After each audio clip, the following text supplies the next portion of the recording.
Now we're bringing you in-depth coverage on President Obama's State of the Union address. The president laid out his plans for the second half of his final term, focusing heavily on middle-class economics, and there were many Rhode Islanders in attendance at last night's address. Joining me live in studio now is Neil Steinberg, who's the president and CEO of the Rhode Island Foundation. Thank you so much for coming. You're welcome. Appreciate Thank it. you, Steve. Well, you were one of those Rhode Islanders that were in attendance last night. You were a guest of U.S. Senator Jack Reed. I was. First, just kind of tell us that behind-the-scenes look of what it's like to be there. Yeah, sure. You know, when Senator Reed invited me, it was very exciting and very humbling to know that I was going to the State of the Union address. And I'd had the good fortune to take a tour of the Capitol beforehand during the day, so had a real sense of history when I went in there. And we had to go in early to the gallery. I was right around the corner from where Michelle Obama and her guests were.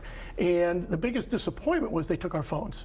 So while all of Congress and everybody on the floor could tweet and take pictures, we couldn't. So my opportunity to tweet live there was a little bit put at bay, but it was just a wonderful, awesome experience. Yeah, but I still went to your Twitter page though. You did a good job, talking about before and after the speech, everything you saw, and I saw your placard that they also gave you too as a guest there. Right. So tell me a little bit about that behind the scenes look. You said to see some of the statues, right? Yeah. So when we took the tour and when we walked through to our seats, there's statues, and every state gets 2 statues around the building, and so naturally I looked for Rhode Island, and the first one I saw was Roger Williams, who is between the Senate and the House office buildings, buildings in the Capitol, and took that picture. And then Nathaniel Green is in the crypt, which is a very select group of statues, and was one of the first because of being part of the original colonies statues that was built. That's great. How cool of an experience is that? It was once in a lifetime. Absolutely. Tell us real quick a little bit about Rhode Island Foundation for those who don't know. Sure. Rhode Island Foundation is the largest philanthropic organization in the state. We give grants. We gave $34 million or so in grants last year to nonprofits.